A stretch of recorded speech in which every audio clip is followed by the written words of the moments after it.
Yeah, I don't know I don't understand it really. I want to remind people I'm an astrophysicist. They can still pull out, but when I wake up and see those numbers, for me, it's evidence that there is an underserved appetite that people have for thinking about the universe. And I'm happy and privileged to be in that role, but I'm delightfully surprised every time I see those numbers rise.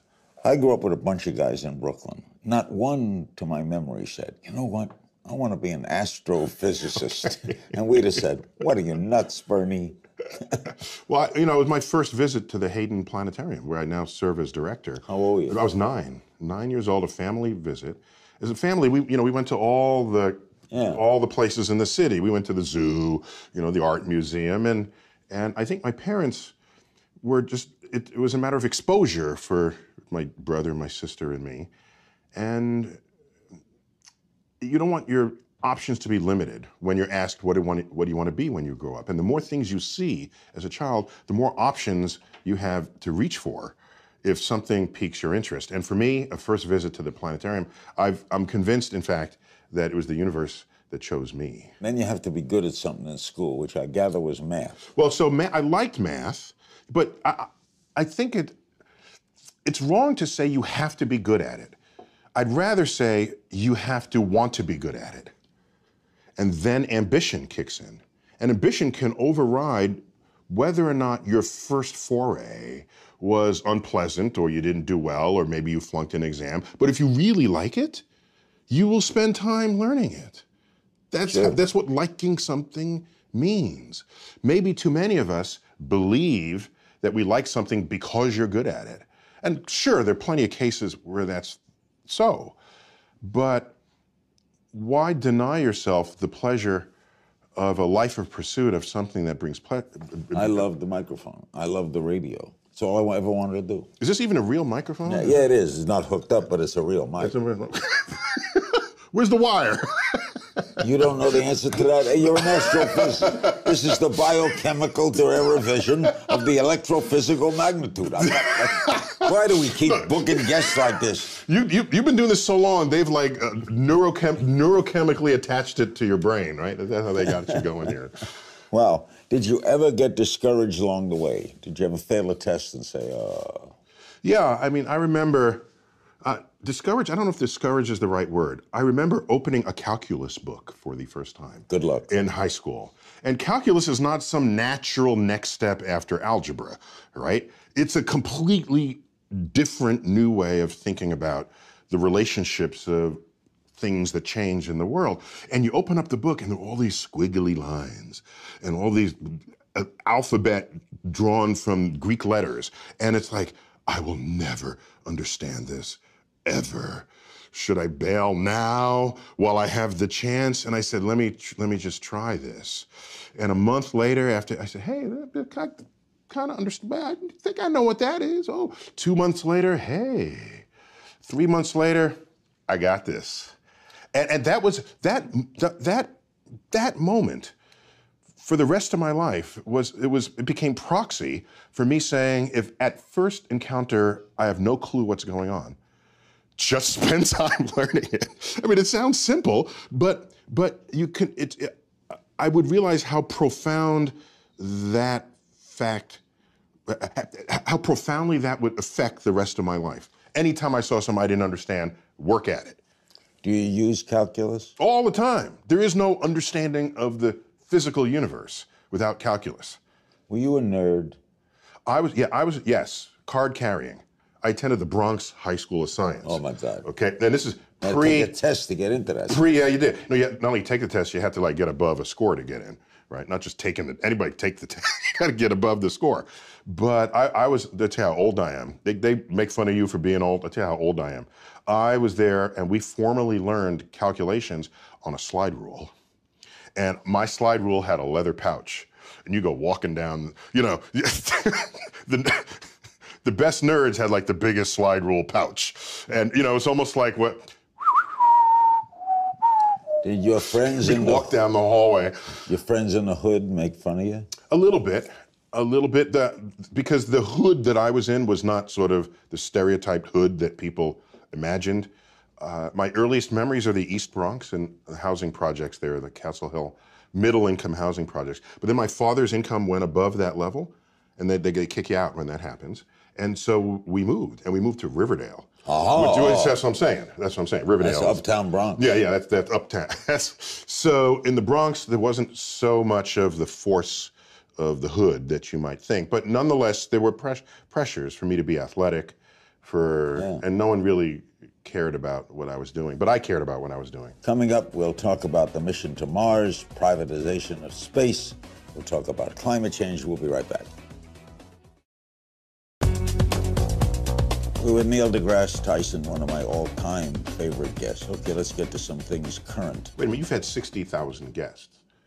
Yeah, but you're one of my favorite because you're so bright and you're fun.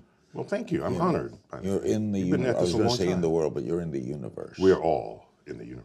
There's 80 billion stars. More, but we'll start with that. How could anybody know that there's a heaven, that they're going somewhere, that there's an afterlife? How could anyone know that? No, That boggles my mind. They can believe they know. Well, but belief is, I could believe that it's raining, well, but that's it right. ain't. Well, this is the difference between believing something and using the methods and tools of science to establish what is objectively true.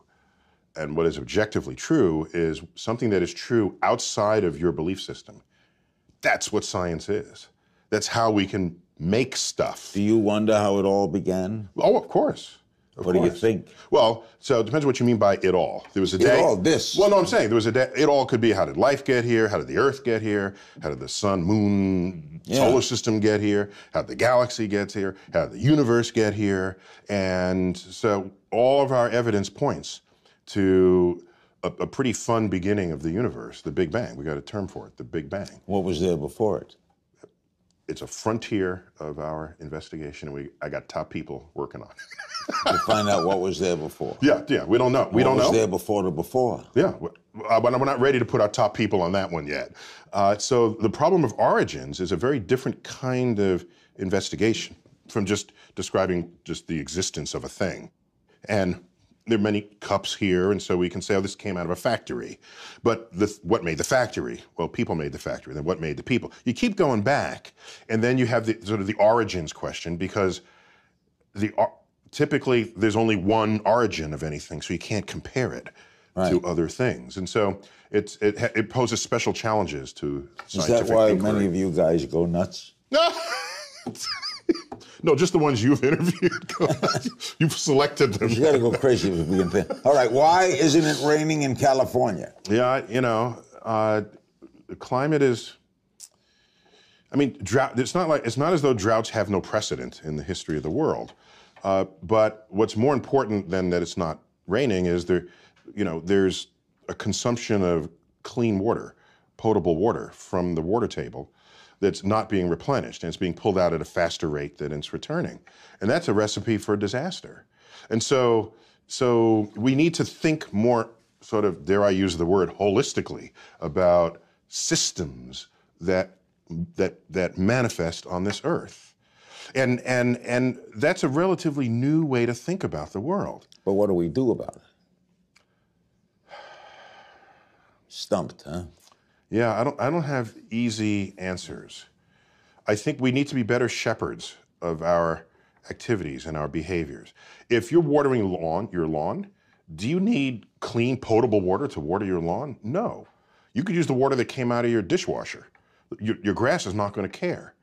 But we've set up a system that does not intelligently use even the limited water that's available. Bigger question, why isn't it raining? All I can tell you is that in the world, what we're going to find is more extremes of weather. Okay, when it rains, it's going to rain heavier. When it's not going to rain, it's going to rain less than it ever didn't rain before.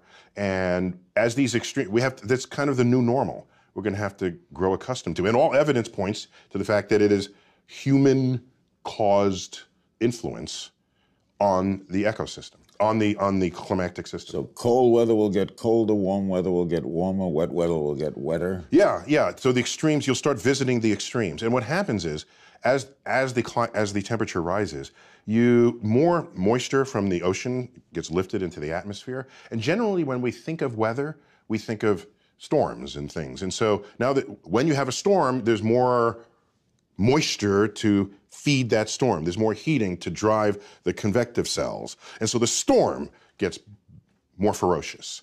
And we had flooding down here in New York. By the way, this change that people are talking about, it's not one day the ocean will just sort of come in and stay there on your doorstep. No, that's not how it happens first. It happens first where there would be a storm where there'd be a tide surge. And previously, the tide surge never really, maybe came over the sidewalk or the boardwalk, but that was about it. It went away. Now the tide surge makes it into the streets. And that's your first indication. These extremes are your first encounter with what will soon become the new normal. Those who deny climate change, what do you say to them?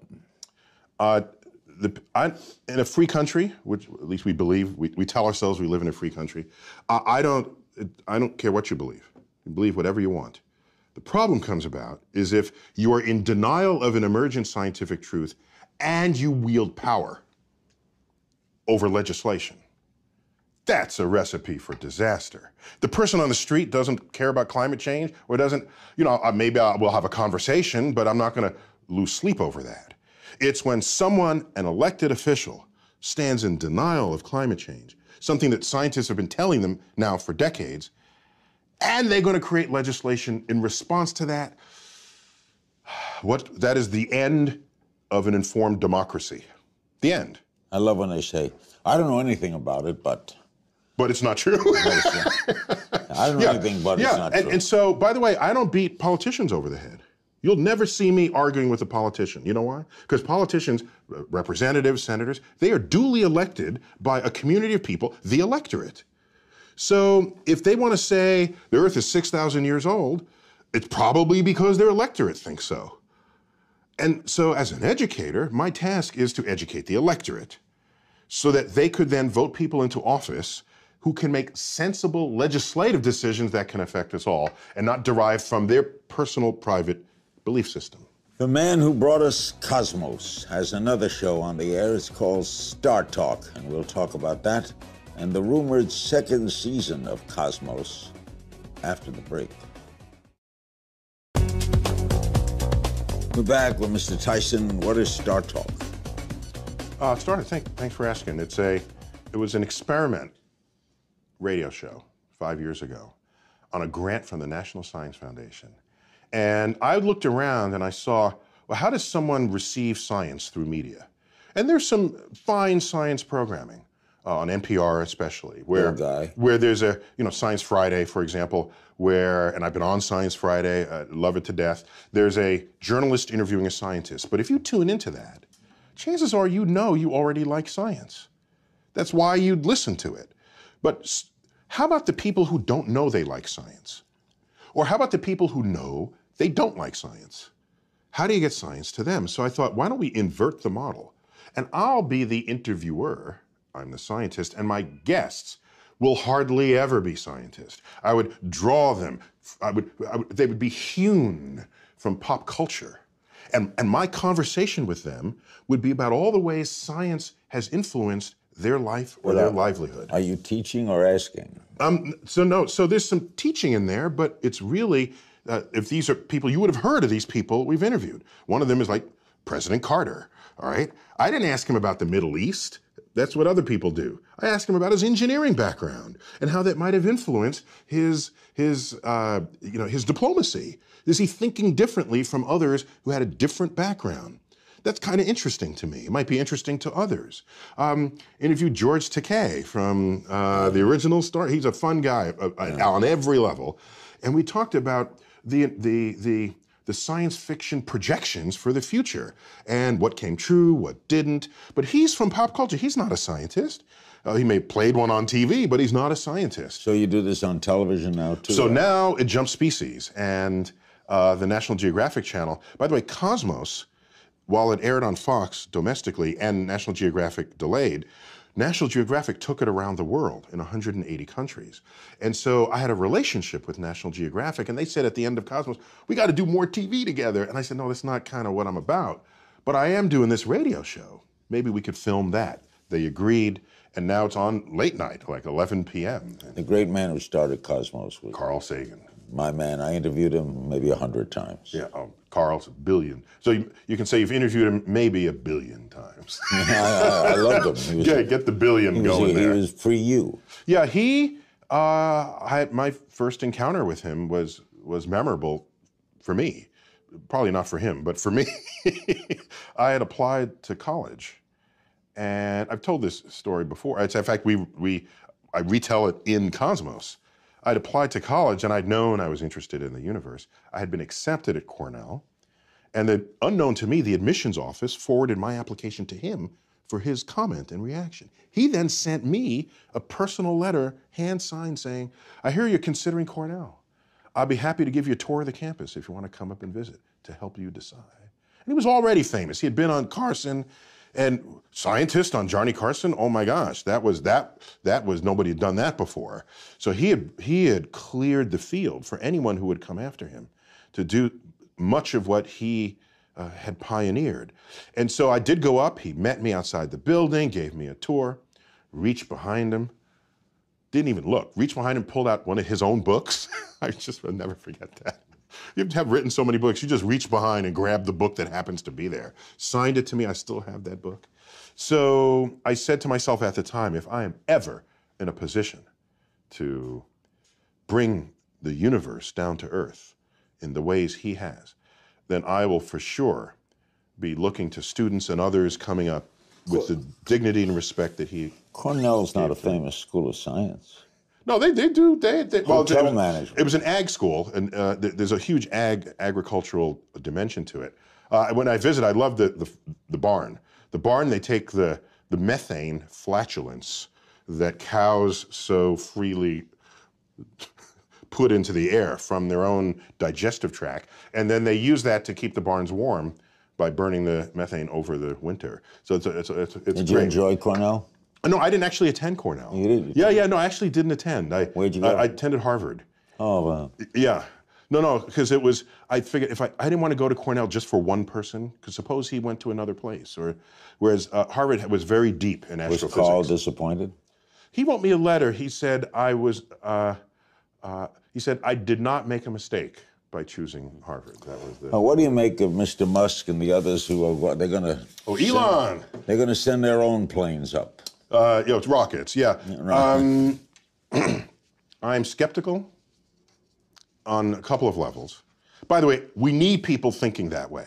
He wants to send a mission to Mars. We need those people in society. Otherwise, the rest of us think that every other day should be like the previous one. So let me just lead with that. But I can tell you that the first people to do really expensive things where they're dangerous and people could die and there's no known return on investment, those are not business people. Those are governments. The first Europeans to the New World were not the Dutch East India Trading Company. It was Columbus, funded by Spain. Then he draws the maps, and here's the trade winds, and here's where the hostiles are and the friendlies are. Here's where you find the fruit that you can eat. Then you can make a business case for it. Otherwise, it's a really short meeting. If I say, hey, I'm going to go to Mars, bring in all your venture capitalists, and they start asking questions. How much does it cost?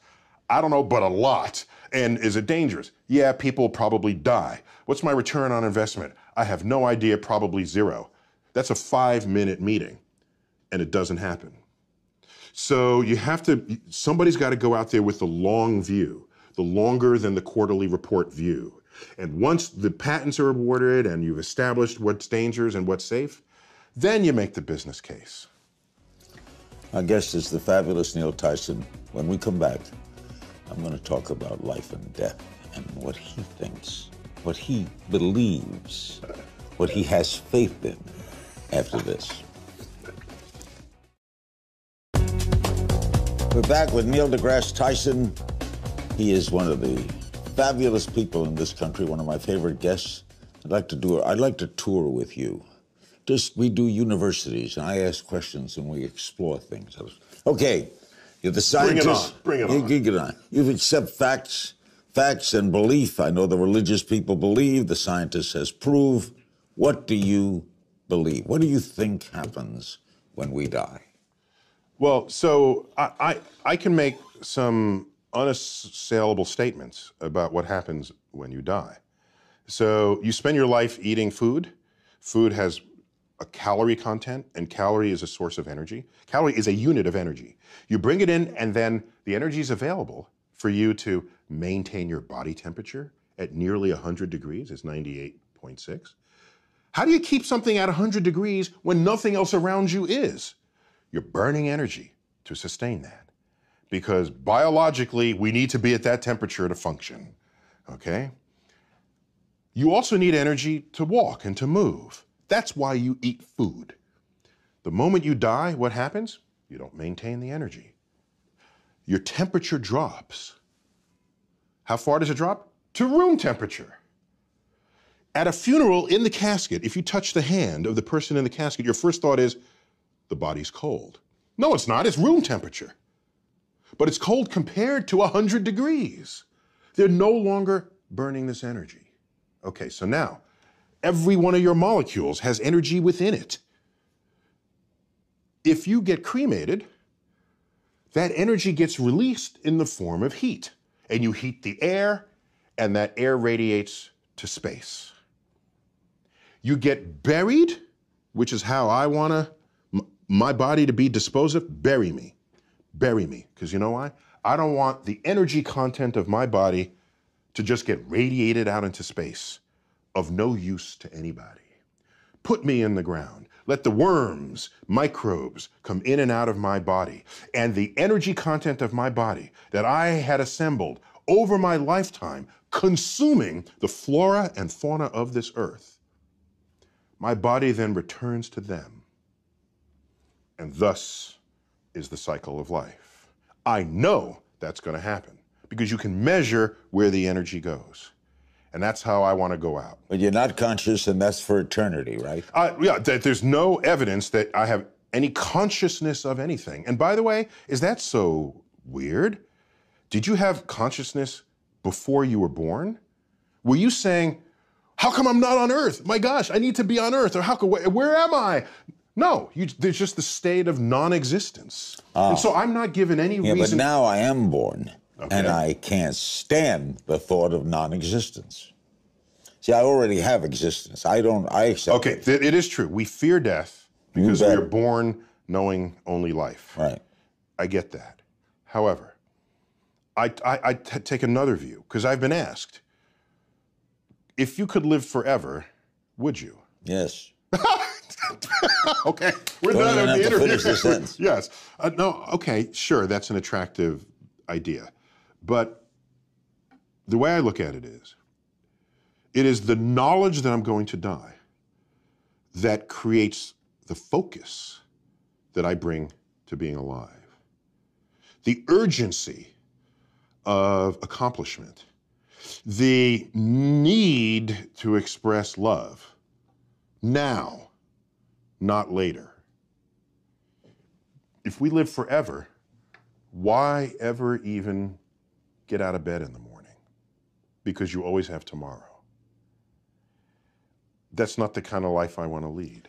But why, don't you fear not being around? I fear living a life where I could have accomplished something and didn't. That's what I fear. I don't fear death. You don't fear the unknown? I love the unknown. I love the, you know what I want on my tombstone? My sister has this in her notes, because in case I can't tell anyone after I die. On my tombstone, a quote from Horace Mann, great educator.